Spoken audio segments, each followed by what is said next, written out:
Valve is under attack once again because they fear Valve. They fear Gabe. They fear the fact that they know if they F up, they're gonna have to crawl back to him and get in between those fat rolls and lick up the sweat because that is the only thing that will allow them to return under Gabe's watchful eye.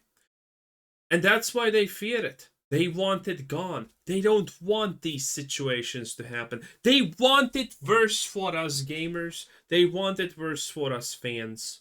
And I say we fight for Valve. Okay, here's the deal, everybody. We've uncovered a new angle to the Valve gambling story, because whenever this blew up in their face in 2016, the Steam subscriber agreement protected Valve. But last year, a legal battle changed that agreement. And in a way, this could be the exhaust port in their Death Star. A bit of a critical weakness, but one that would not matter if nobody knew and nobody cared.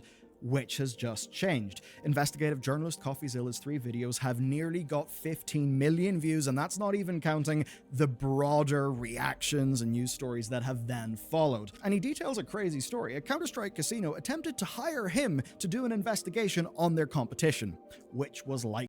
I am not even slightly surprised that that's happening, because this is what all the big companies do. The small things are fighting out there in the streets and saying, "Oh, I'm gonna attack you. Oh, I'm gonna burn your house down." No. The big companies, the big players, they're trying to do everything above board, and they are trying to hire people to find something that is legally wrong with their opposition to take them down. I am not even slightly surprised that something like this happened. Likely a deeply foolish move, because in trying to take down their competitor, they set an influential journalist against their entire sector, now creating a media storm that has spread far beyond that initial gaming audience. And then there's what my team found researching this story, and because of that, Valve better get ready. They have fights on their hands, and they better use today's sponsor, who are an absolute favorite of mine. They're a true supporter of the channel. Free. Boot.dev doesn't sponsor me, so they're bad. Valve is currently estimated to earn $1 billion a year from Counter-Strike cases, which is a billion reasons for them to keep using the case system and to not sabotage any dynamics that will drive more sales of cases and keys. Now, the way this works is the cases and the keys are all legit things within Steam, within Counter-Strike, but a grey market gambling ecosystem functions atop of that, and it's enabled using Valve's API. And because that stuff drives more sales and more volume, Valve absolutely gains. And that is a problem, because especially now, scrutiny is the last thing that Valve needs. They're actually in battle on a few fronts, and that's when they're trying to do a lot of really exciting things. There's Steam Deck, Steam OS, massive platform growth, actually having promising games in development again. They are... Okay, so let me explain the Steam gambling thing real quick for those of you who have not been following this. People got mad at Valve because there is a huge CSGO gambling scene, and pretty much anything that can be sold on Valve is gambled in some way, shape, or form. The most popular is CS2, obviously, items and whatnot. And a lot of gambling sites literally make billions every month because of this. It is amazing. And people obviously got mad. And since you can't do anything against these gambling sites for the most part, people try to go after Valve. But Valve have the defense that, well, they can't really sell the things, that you can't really take the Valve things and sell them for money. Which is technically true. Valve doesn't allow it, but at the time, and this was like 5 years ago at this point, I know that it's only a matter of time because before people are just gonna flat out blatantly ignore this. Because the reality is, everyone knows, yes, you can't really switch those things in Steam for money, but at the same time, you're like literally 5 seconds away from a Google search where you can do that. And probably with only like 1 or 2 clicks also, which is insane. So that defense was only a matter of time until it completely evaporates, because people are just gonna be like, yeah, true, but fuck you anyway. And I honestly, I love Valve, but I mean, they kind of do deserve this, because gambling in games is gonna be probably the biggest societal issue in the next like 5 years or something, because gambling is really, really getting out of hand. Are poised to be even stronger, and that just means that the stakes are all the more high. And most of all for Valve, the danger is a domino effect, that they start to get bad story after bad story, bad decision after bad decision, because one decision that has not played out in their favor will impact this story, because it's one thing that they were able to use the last time that gambling blew up. But hang on a second, what's going on? What are these battles? Let me explain. In the United States, private lawsuits from developers allege that Valve maintains an illegal monopoly by enforcing price parity even off Steam and not involving Steam keys. Now, those lawsuits recently changed, and they changed in a big way, because now these lawsuits also are bullshit, because the reality is every single big company in the world does this. Yeah. For example, in the auto industry, I can tell you from experience, every single original manufacturer sells their shit knowingly at stores that are not owned by them, that are not direct affiliates of them, and they know that they sell them, and it's completely legal. But they are not allowed to sell the things that they buy from them below their selling point. They always need to be selling those things, but higher. It doesn't matter a cent or a dollar, but higher. And this is the truth in all of the world. Every company does this. Valve is in no way an exception. If Valve fucking loses this lawsuit, that changes how the literal global economy functions over literally night. They have class action status. That means that any impacted developer could join. And that covers just about every developer in North America, which is, quite a few, especially by But will they join? Because if you join, Valve may say, yeah, we're not going to do business with you anymore. Joining is not free in this case. Revenue. And the reason why is actually kind of wild. You see, the Steam subscriber agreement, which is the thing that everybody agrees to when you actually sign up for a Steam account, that used to contain something called a forced arbitration clause. By agreeing to it, which you had to use Steam, you waived your right to join a class action and you agreed to do arbitration. Now, with arbitration, a case is handled by an arbitrator who is usually something like a retired judge. And if you're a company, arbitration is awesome. And because of this, you, yourself, and I are likely signed up to dozens of agreements that do involve some form of forced arbitration. That's a good enough explanation. Here's the TLDR in that. Public courts take time, which does kind of suck. They also can set public legal precedent, which can also suck for the company, and they involve a lovely little thing called discovery. That's the phase where you're legally required to hand over documents to the court. Which, of course, if you're a company, may not be a good thing because of the contents of said documents. Arbitration, then, is private, it's far faster, it's usually paid for by the company. In Valve's case, it is paid for by them. And there is a power imbalance, generally speaking, with arbitration. They are almost always in favor of the companies, which, that's the big one, funnily enough, is why companies almost always use them. I'll leave a consumer-centric explainer to fully help you get up to speed in the source links of this video, but that's what you need to know for right now anyway. But the thing with that arbitration clause is, creative use of game mechanics. Lawyers realized they could exploit this, and to put a long story short, they could file arbitrations en masse, and by en masse I mean tens of thousands of arbitration cases. And because the subscriber agreement said that Steam would actually pay for the legal costs, for Valve that basically would have sucked, and for the lawyers, they basically had their risk dealt with because Valve's document that people signed up to said that Valve would cover the costs. Yeah, creative use of game mechanics. So, what happened then? Valve realized the impact of this and they changed the Steam subscriber agreement. And the change is actually a good one. It made your rights far more clear. That change dropped the forced arbitration clause and it helped people understand the fact that they own licenses to... By the way, just notice how it is with Steam and like any other company though. Every time something like this happens, you know what Steam does? They fix it, and they don't fix it in a way that fucks us all over. They fix it in a way that's decent, reasonable, that most people can agree with, and they explain it so everyone can understand it, and there's no snakes hidden in the brush. They don't do that,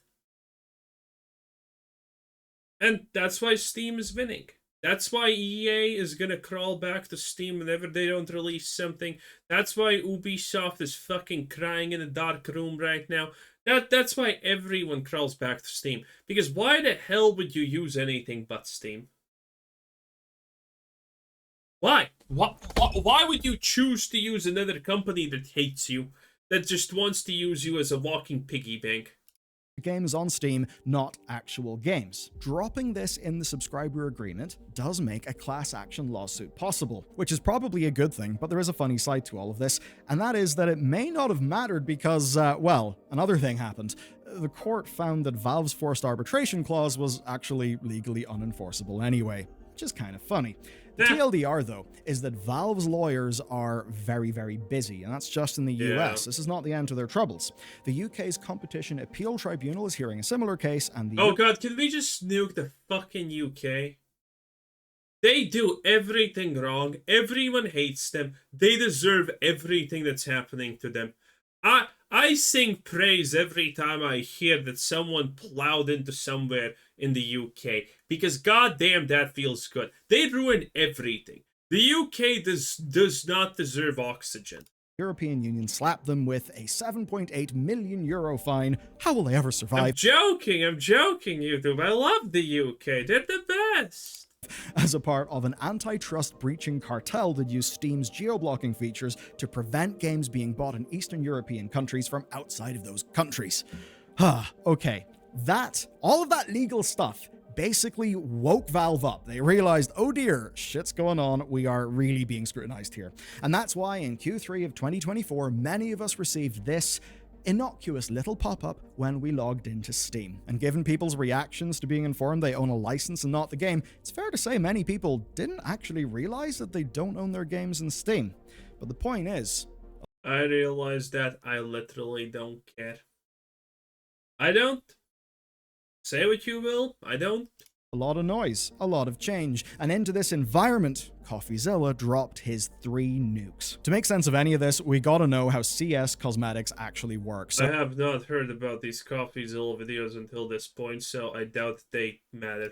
Cases are earned by having a paid CS2 account and getting weekly drops. But the CS gambling thing is gonna go boom at some point, because we for years have had literal fucking 100% undeniable proof that those places say that there's an X% chance to win and blah blah blah, but they have hidden algorithms working behind the scenes making sure that those sites make more money than they should statistically.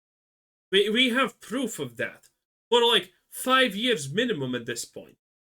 They're randomly from playing on official servers or by purchasing them from another player using Steam's market, where people, of course, are using Steam wallet currency. Now, Valve takes a cut of every transaction there. There's a 5% Steam market fee, and then because they're the publisher of Counter-Strike, 10%. But that is obviously all Steam wallet currency, so Valve earns the real currency whenever players actually buy into the ecosystem, and then with every subsequent transaction, that is them removing Steam wallet currency from the market. So yeah, it's a lovely little system. They preside over that economy. It's a 1-for-1 shut up. And they make a for Valve, every dollar spent in Steam currency is a dollar they make. There are no exceptions. It is a 1-for-1 trade-off in Steam's situation. Load. Now, cases don't work like in so many other games, like, say, the Overwatch loot boxes back in the day. That's because to open a case, you need a key. To put it simply, the Steam ecosystem for not real money is more solid than the US economy to a degree. It is more based on tangible things than the US economy, which is wild but true. Key. Now, keys cost $2.50, And I want you to think about this a bit like rare Pokemon or Magic cards.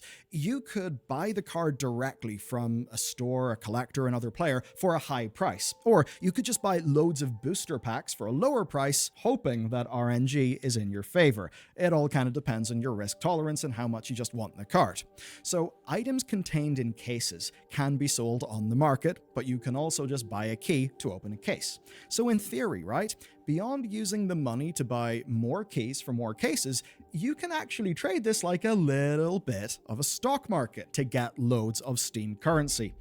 But here's actually something that's a side point of today's video, but is kind of interesting. You couldn't, like, just sell your game to somebody else in Steam. But do you know what you can do? You can buy a Steam Deck. You can buy an index. And you can sell those on eBay. And that does mean that if you can... You can also buy a prostitute for Steam money. I'm not joking, by the way. I talked about this like a year ago. I found out about this. That modern prostitution takes Steam gift cards as currency. Oh man, I laughed so hard when I found out about this. I'm like, wait, what? Seriously? Yeah. Steam gift cards, baby. Trade your cases and your skins and beat Valve's transaction fees, you can earn a thick Steam wallet, which you can then use to buy Valve hardware, which you can then sell for real money. So that's an angle, but it's not the core of today's video. The core of this video is the gambling empire that rests atop it. So just the cases earned Valve $1 billion in 2023. That is before every other way that they earn money from all of this even, comes into account. And in theory, this is safe. This is Valve's economy using Valve's monopoly money, and you cannot trade out. Asterisk, buy a Steam Deck, sell it on eBay. In theory. Because the thing is, in reality, you can cash out to crypto if you really want to. Enter the skin gambling sites. These sit atop Valve's market, and they are entirely reliant on... Wait, I mean, this is a joke, but can't Valve use the the Valve currency is as much of a meme currency as any cryptocurrency, so who cares? Valve systems to function. Here's basically how. Users connect their Steam account to one of these gambling sites. Then they can use their skins to gamble on games of chance. And of course, much like a rare Magic or Pokemon card, those skins have got a dollar value. And it's a real dollar value. It really is. Like, when Overwatch 2 sells you a skin, Blizzard sets the price, and it's really, do you believe them that that's the fair price for that item? But a Counter-Strike knife will go for hundreds of dollars, or thousands of dollars, sometimes north of $10,000. And that is based on a real market that is dictating its price based on supply, of course, Valve controls supply, and of course on the perceived value, which is controlled by the users. But people do buy these skins for a lot of money. And because they do, and because it's price discovery via a market, the prices of those items don't only feel genuine, they are genuine. At least to those who are in that scene. And in fact, because of that, there's a whole third-party marketplace infrastructure that exists, but that is not the point of today's video. The point of today's video, of course, is the gambling sites. So what you'll do is you'll put your skin up for a bet. It could be a dice game, a roulette wheel, or some sort of more bespoke type of game. And if you win, well, you could get your skin back plus some profit. If you lose your skin, but what do I mean when I say you get your skin back plus profit? How do you get half a skin? Well, this could be you winning skins that have got a cash value, or you winning site currency. And some of those sites will let users cash out of their site currency into like actual currency or perhaps into crypto. And it's in orchestrating all of that these sites make their money. They are casinos, they have a house advantage.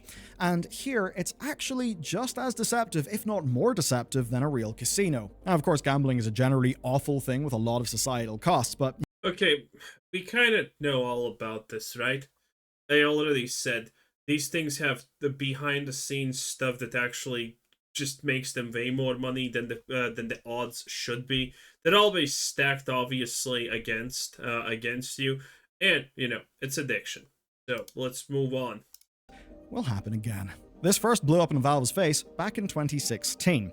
And not only in 2016 were they given a chance to stop this, they were given ample reason. So, here's T. Martin, here's Syndicate. Both men are large influencers in the space. I remember at these guys. They promoted their own gambling website and then they close it. Oh my. And current. What happened to them? I, by the way, never knew who this is, but I had seen this one. Oh my god, look at this. With a face this small, you better goddamn be a millionaire. Like, goddamn, did someone shrink it before making this picture? You need to, okay, listen. God was right making him a millionaire, otherwise a woman was not even gonna look in his direction. The main character of the internet, H3H3 Productions, made a video about them, and that's because both of them were promoting a CSGO gambling site. But it wasn't just the normal sort of sponsor deal. It actually turned out they owned the site, and they didn't tell people that. So it was an undisclosed promotion. That is so fucking dumb, by the way, considering you probably could get more people to go to that site if you said that, yeah, I own the site. No legal troubles because you disclosed it. And it is illegal, by the way, to promote things that you own, as in not that you own it. Of their own business. It was very sketchy, but even worse, things seemed to be rigged. YouTubers doing promotions would experience better odds. This created viral moments that misrepresented the experience of an average user of one of those sites. And if we were talking just you get a fancy skin, that would be bad, but obviously the problem here is that people can cash out. Again, repeat problem gamblers know how gambling works, right? They actually do know how gambling works. And that means they do know that they're one jackpot away from solving their problem. And again, a lot of this was done on YouTube, with younger audiences who were impacted. When money is deleted with no chance of getting it back, lives can be ruined. And on this, Valve acted. I mean, if you're a gambling addict, is there a life to be ruined? I don't think so. I don't think so. It is what it is. It kinda did. 23 gambling sites received cease and desist suits, and Valve published a statement decrying such use of their API. Now obviously, make no mistake here, Valve always knew this was going on. It was literally... Yeah, Valve did not care about this one. They liked it. Okay? I mean, a company can do things for the benefit of the users, and Valve does a lot. But there's always going to be a situation where they do close their eyes and ears about something. And this is that situation. Sitting atop of their own economy. In fact, the CSGO community, be that teams, be that individual influencers, they were bankrolled by these sites through sponsorship deals. So, all of that happened. Valve only acted when it became a problem, a PR problem, but they didn't really act because new sites emerged, and to this day, users can still link their Steam account, gamble their skins, and cash out into currency or crypto. But that's not the full story. Families sued Valve, and the reason Valve was able to go through those suits unscathed no longer exists. That is why I brought up the previous legal troubles before we dove into the gambling. Here is the defense that Valve have lost. When the original story... Ooh, yeah, if someone tries to sue Valve now en masse, it's gonna be kind of insane. Blew up, the families who were suing, of course, follow the Steam subscriber agreement. They were required to undergo arbitration because that is what the agreement said. And rather unsurprisingly, the arbitrators broadly found in favor of Valve, as is kind of the norm in corporate arbitration. And there's also an element here of divide and conquer, everyone a separate arbitration case. This went on, it fizzled out, and the final case from parents was dismissed. Wait, do you see how corrupt the world is because of this? Get arbitration. You're supposed to be fairly judged anyway, technically. But the outcome is always going to be on the side that wanted the arbitration and forced it, right? But if you get sued through a court system, it's also fair, but in a lot more situations you get actually fucked. That's real. That is blatant corruption right in front of everyone's nose, by the way, and we can't do anything about it, and it's never gonna change, by the way. The arbitration shit is something that will literally never change. In 2022. People Make Games then published their report into the ongoing gambling problem. They got 400k views, which is great, and their piece of work is fantastic, but it's not 15 million views. That's what CoffeeZilla. Does this matter? Does this really matter? I got bribed by casinos, but I exposed them instead. Okay, if you're taking a bribe and you know it, by the way, that's legally on you also. But you know that's obviously not true. It's just a clickbait title, like everything is. The dark side of Counter-Strike 2. Oh boy. Yeah, I don't think this is anything new. I honestly don't think this is even actually a lot of fucking views. Let me check. Let's go in on our good old friend YouTube. And CoffeeZilla. Let's check. Okay. No, actually. CoffeeZilla the movie, okay. Like, nah, it's actually pretty decent for his video to get actually this many views. And a 3-part series, not dropping in views that much, also kind of decent, I guess. So this is not actually doing that bad, but I don't think people are gonna care. I'm gonna probably not even mention gambling in the title of this video because it's probably gonna be boring otherwise. Anyway, let's see how it turns out for Valve. This was a Bellier News 10 out of 10. Bye!